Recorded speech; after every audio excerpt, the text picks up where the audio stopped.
bought this fabric from Core Fabrics, I initially had a completely different plan for it. I was going to use it for my bridesmaids dresses and make 5 of the exact same dress. As you can see, I bought a ton of it. So before washing it, I laid out the pattern pieces so I could cut off exactly what I wanted to wash in the machine. And here is the fabric. So before you put it into the wash, it has this really pretty sheen. And I do find that that kind of goes away a little bit after you wash it. So just be aware of that. I am gonna sacrifice it because I want this to be an easy care dress for all my bridesmaids in case they ever want to wear it again. Okay, so I'm gonna set this running on cool, or maybe cold, I'm not sure yet.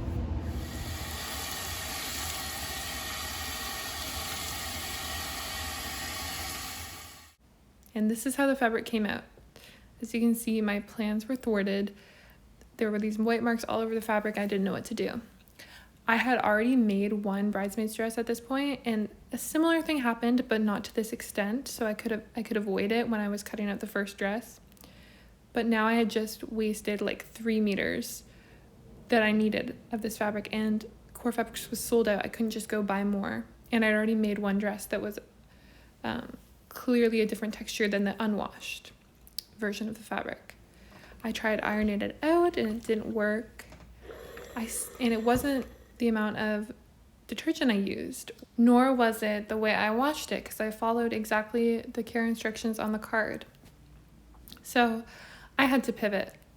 I actually decided I wasn't anymore going to make my bridesmaids dresses, and I decided to use this fabric to make my mom a wonderful mother of the bride dress for my wedding.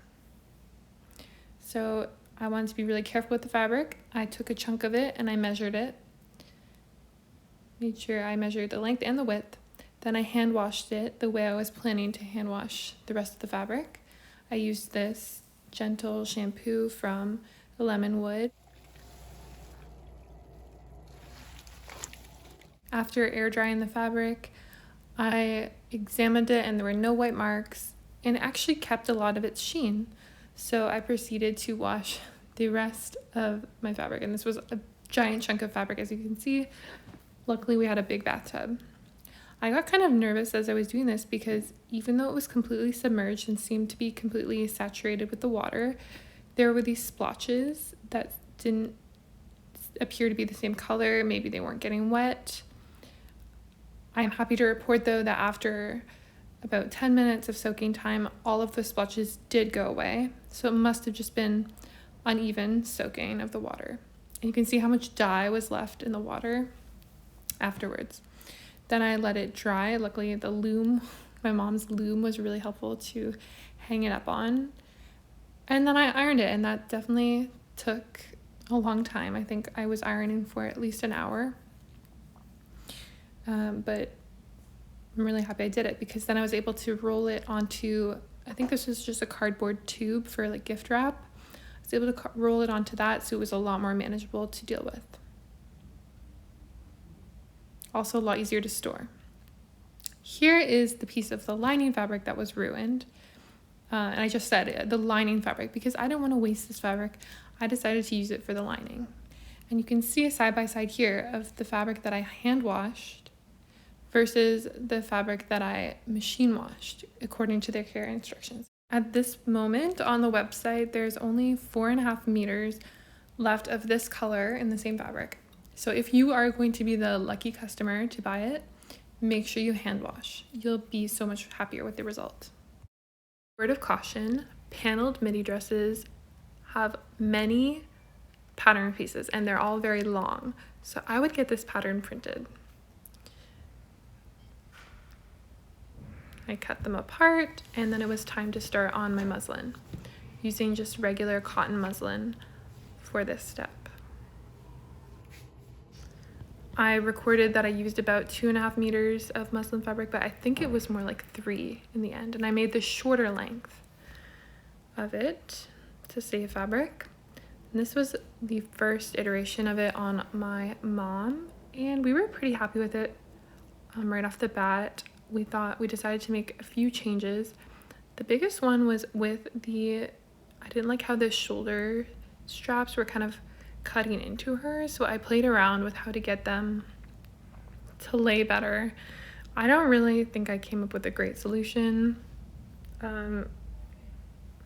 So if you have a solution to this where the angle of them is off and like how to fix that, I would love to hear it. I experimented with like snipping into the fabric a little bit, stuff like that. Anyway, I also wanted to bring in the waist a little bit more. I wrote down all my adjustments here. So then this is the lining fabric. I decided to cut out the lining fabric first because it takes a little bit less nerve than cutting the real fabric. Cutting all these pieces out for both the lining and the main fabric, it's like a full day task. You know, do not expect to get to sewing on this first day. The cutting is no joke. And then it was time for the real fabric. I definitely spent a lot of time making sure all the edges lined up really well. And here I am pinning as well. And then cutting.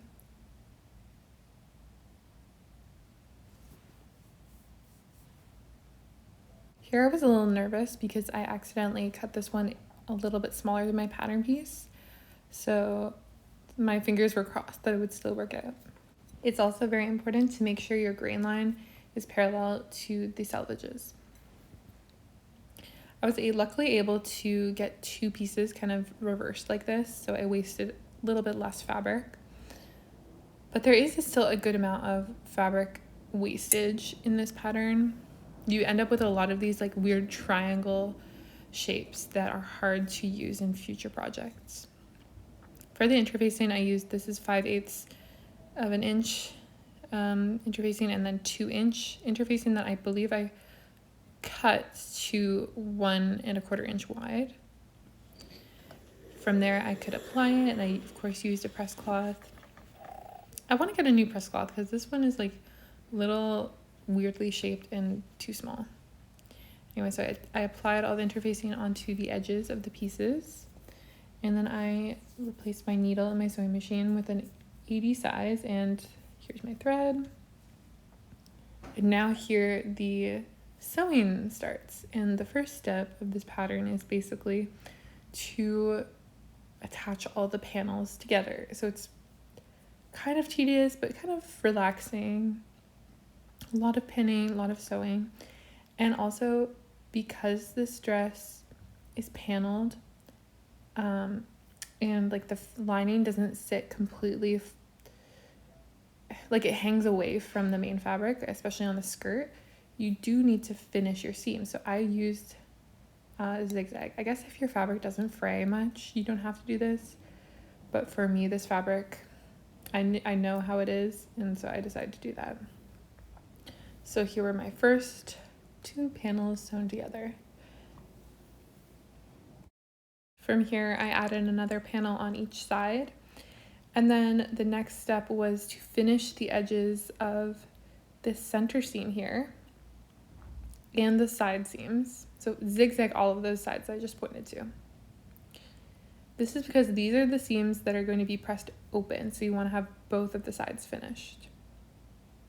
Now here is the whole front side. Yes, this is only the front. You can see how giant this skirt is. And you can see that my front seam is pressed open with zigzags on each side.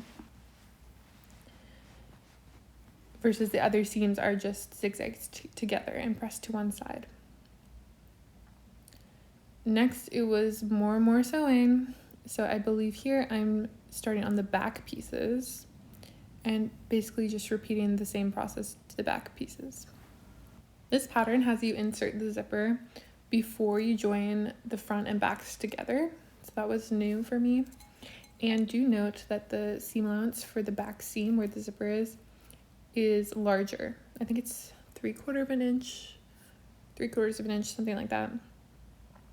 It's different, so just watch out. I then pressed my zipper open with my iron.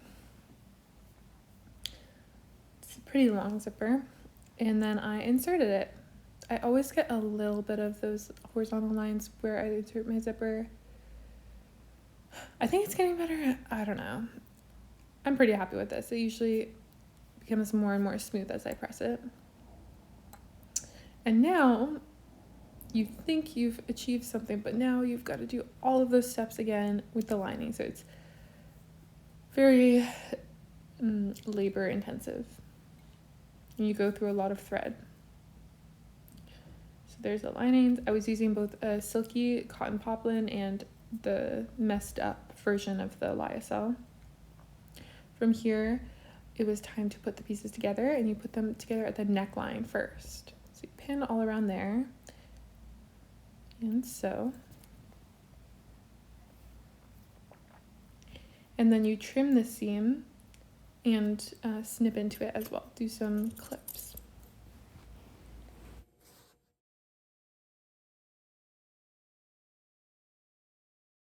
And now here is the neckline, which I then understitched and pressed with the press cloth.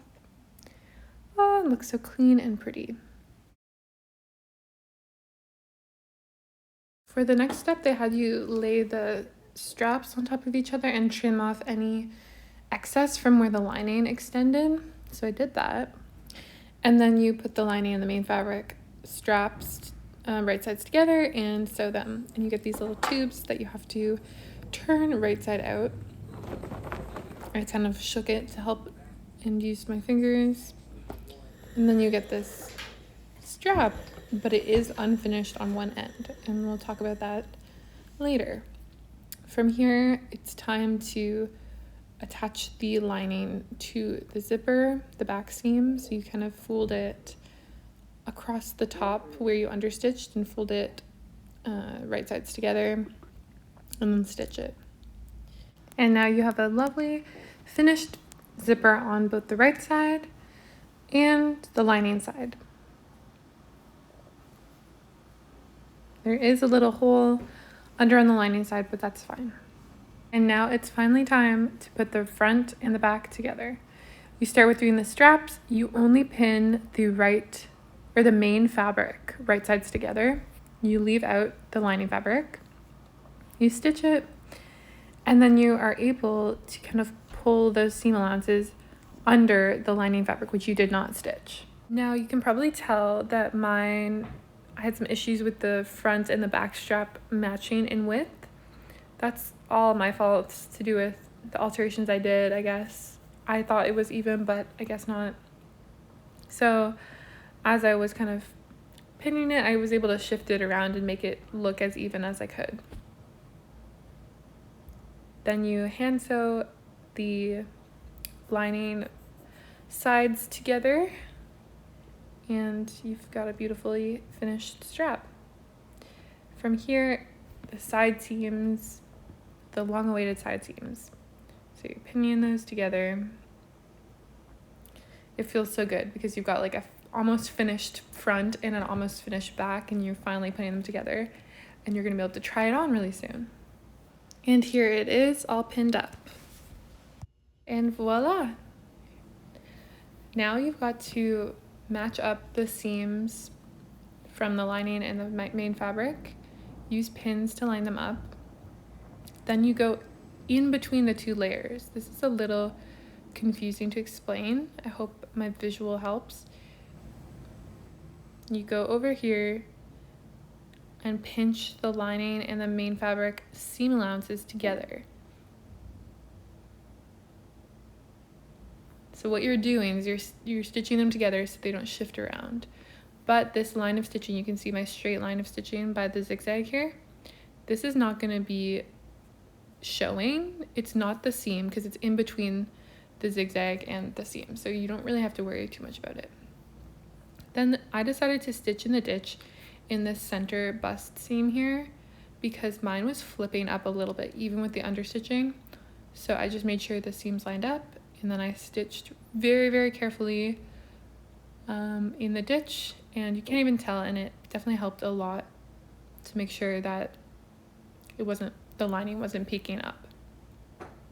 From here, you have to trim the lining since we use the same pieces, right now the lining and the main are the same length, but we want the lining to be shorter. So I think, I don't know what that was, an inch and a half cut off. And now it was time to hang my dress. So whenever I hang it, I kind of stack my bust dress form on a bunch of books and on a stool, and then I can hang it. And I could tell this dress really needs to be hung because it's like a double circle skirt, I think. And the fabric is very heavy, very drapey. And yeah, I could just tell it was going to fall a lot. After it hung for like at least 2 days, you can see how uneven the hem is. So I tried having my mom stand on a stool and me using this device. It's kind of like a ruler mounted on a little stand, but it was so hard and it didn't really work. So then I tried using like a yardstick and measuring from the waist, but since there's no waist seam, it's also a little tricky to do that. Eventually I gave up and I just decided to put it on my dress form contraption again and eyeball it, and that way I was able to just get it a lot more even. It's definitely not perfect. There's like a few times where it was close and then I kind of did too much and I messed it up. So please don't judge my hem too hard. If you have any tips for managing the hem of a crazy skirt like this, please leave it in the comments. I would be so grateful. This hem is so long, the skirt is so big that I knew I couldn't use my normal band roll method because I don't have enough band roll. So I decided to practice doing a rolled hem stitch and using the rolled hem foot. And as you can see here, I did get an okay result. There's a couple of places where, like very few places, where you can see there's maybe like a slight pucker. But overall, I was very proud of myself because I had never done that before. And here it is. Definitely not perfect, but you can see it looks a lot better, right? please tell me it looks a lot better. Next, the last step is doing French tacks, and it's probably really tempting to leave out this step. I didn't really want to do it, but it takes like 10 minutes. And I just used a tutorial online on how to do the French tack. And now for the cost breakdown. Yay. So this fabric was quite pricey, and you use 5 meters of it. So you use 5 meters of the main fabric, 5 meters of the lining fabric. This is for the longer version. So you can see the fabric cost added up really quickly. Zipper and thread, quite reasonable and normal. I got the pattern for free because Tiana, who runs Dressmaking Amore, was having a promotion for her loyal customers. So that was really awesome. And then I got the pattern printed, which I totally would recommend. I think it's almost a necessity if you make this dress. So the total comes to about $196.40. Now this is the most I've spent on a project in a while. But when you compare it to the dress that this pattern is supposed to be based on, and that one is $8,000, it doesn't seem so crazy. This one in particular is a bit different with the bows on the straps, and it's 70% silk and 24% poly.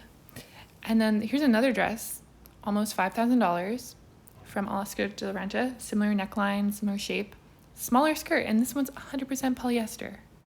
Now I know all polyester is not bad polyester, and this dress is really beautiful, has a gorgeous print, and it's probably really well made. So I'm not hating on this dress. I'm just using this dress to kind of put in perspective the cost of my handmade dress for my mom. Now, before the reveal, make sure you subscribe if you're excited to see this dress. And here it is on my beautiful mom.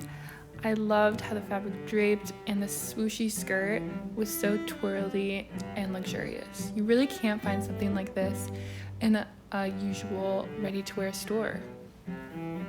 My couple comments on the fit. The fit of the shoulders is quite narrow, so watch out for that. I didn't catch it because when I did the muslin fitting, I forgot to tuck in 1/2 inch on the unfinished sides of the armhole, so it looked perfect to me. I actually think that all the fit issues I had with the straps probably would have resolved themselves if I had widened, or if I had broadened the shoulders, I guess, like put the straps farther apart. So that might be something you keep an eye out for when you're fitting. This was not a big deal though, because we knew we were gonna pair it with a shrug since the wedding was in October. Anyway, thank you so much for watching. I had a blast making this dress. Definitely was a lot of sewing and a lot of thread, but I love the result and my mom was so happy with it. The next dress that I'll be making is a Zimmerman dupe, so subscribe if you're interested in that.